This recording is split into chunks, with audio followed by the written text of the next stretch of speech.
So I often talk about names on this channel, names of watch brands. I actually made a video where I mention a bunch of watch brands that I think have kind of funny names, and this is actually a brand that I think has a really cool name. They named their watch company Matterhorn Watch Company, and I'm surprised another brand hasn't sort of snagged this up. It does make sense. There's a little bit of a mountain range here, obviously the Matterhorn.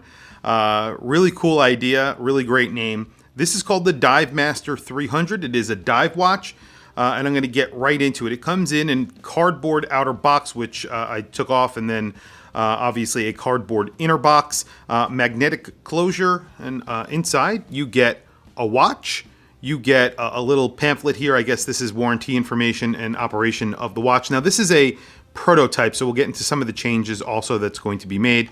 You get an extra strap that is a tropic green strap, because this is the green dial. They're calling this the forest green. Obviously you could see why. And then you get a tool as well. So a nice little package. I don't know if the packaging will be changing. This is what they currently are doing. However, usually when watches are in their pre-order stages, sometimes the actual packaging will change, just like sometimes the watch will change. So here is the watch. As I mentioned, this is the green dial with a green bezel. I really like this combination a lot.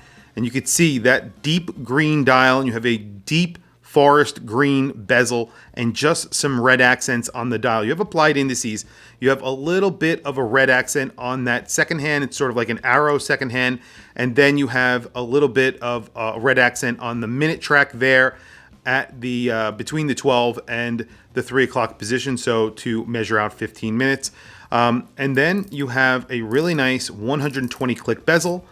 I believe this is a ceramic insert. I'm not sure if it's Lume, so we'll check that out right at the end of the video. Really nice, lines up, sounds great. And then it just says Matterhorn right there at 12 o'clock. Below there, it just says the name of the actual watch. And then this is a 300-meter dive watch. So you do get a screwed-in crown and screwed-in case back. Now, here's one of the first differences that we're going to see on this watch from this prototype to the production. This is a 14 millimeter watch, that is 14 millimeter thickness, excuse me.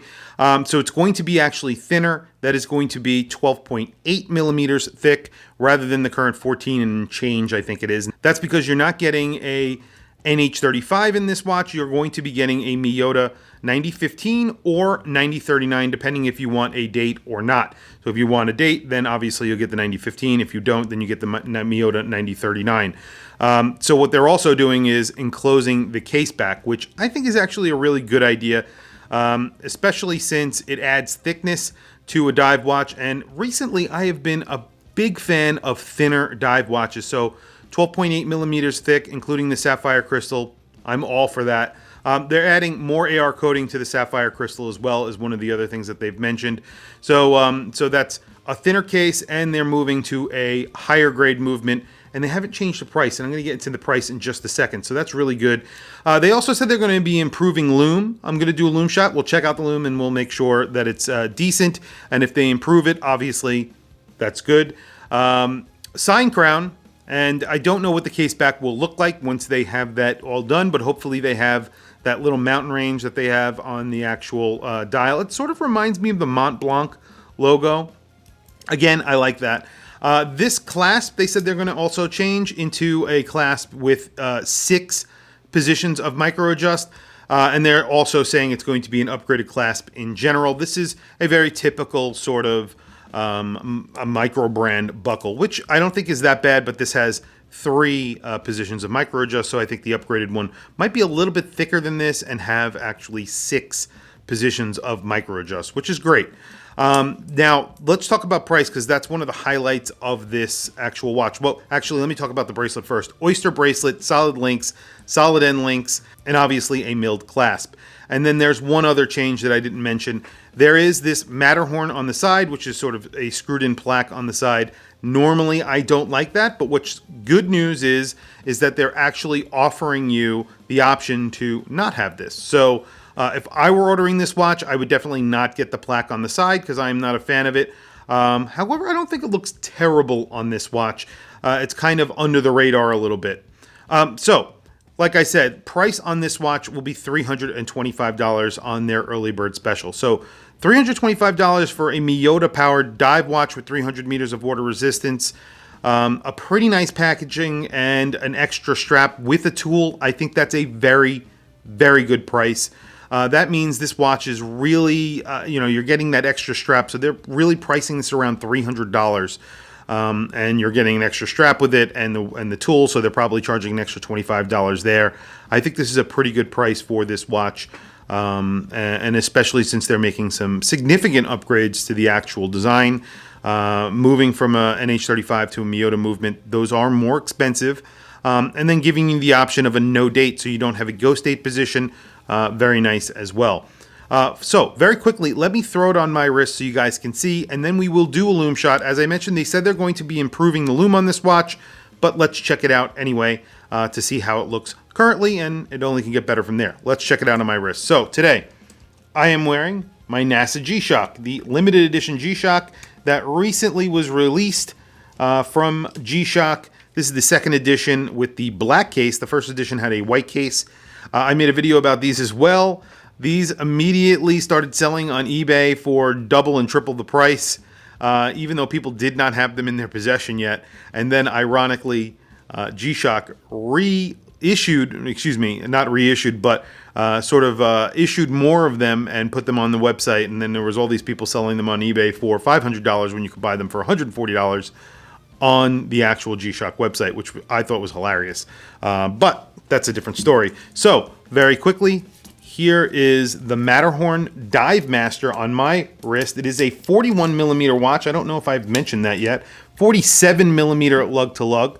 And you can see on my 7.5 inch wrist, this wears like a 41 millimeter watch. If you get this a little bit thinner like they are, making it almost 2 full millimeters thinner, I think this is going to wear perfectly for pretty much any wrist, because it does have a very tight lug to lug. That 47 millimeters is really tight.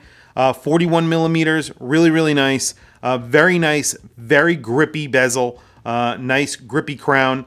The crown probably could be a slight hair larger, but I think it works. If it was just a hair larger, it would look or feel a little bit better to actually operate, but it's not terrible. But that could be my only complaint about the watch. Other than that, I really like the aesthetic. It's primarily brushed, but everything is finished very nicely. So it's definitely a tool watch. There's really no polishing on the entire watch. It's bead blasted or brushed. So the case, everything is bead blasted or brushed. So it looks good, and definitely a tool watch, as I mentioned. So very quickly, let's do a lume shot, and then we will wrap up the video. So I think it's pretty funny when a brand says they're going to improve the lume when the lume is already really good. I don't know what more they can really do to this watch. The lume is good. I don't know if they put more lume on here, how much brighter it could actually get. I'm sure it could get brighter. Maybe it could last a little bit longer. I don't know, but it seems like it's already pretty liberally applied. You have applied indices. Those are filled with lume. The bezel is filled with lume. The hands, even the second hand has a little bit of lume on it, and it's pretty bright. I didn't charge this for very long, so you could see that it's actually pretty good. I mean, it's not fading at all. Usually if lume isn't that good, it immediately fades. This is not the case. It's actually very good. Very, very good.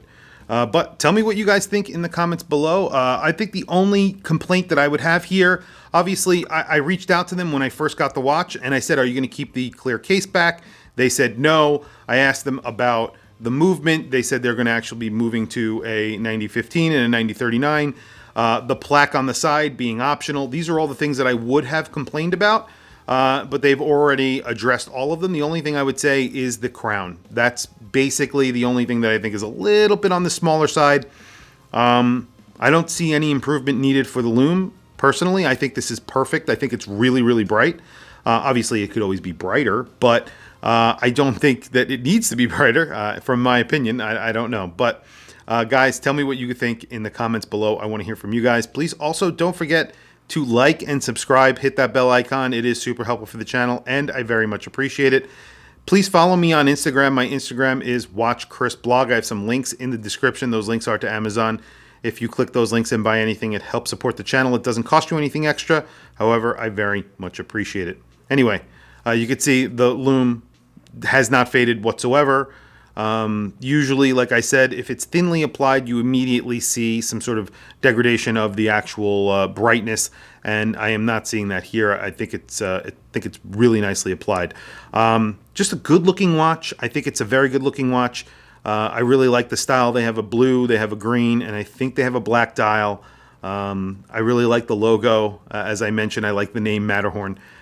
Just a cool watch, and they're making all the improvements to this watch. They're definitely listening to reviews, so obviously one to look out for. There is a pre-order. I believe that this has on pre-order. It could be on Kickstarter. I will put a link to their Kickstarter or pre-order in the description below. Anyway, thank you for logging on. I'll catch you guys in the next video.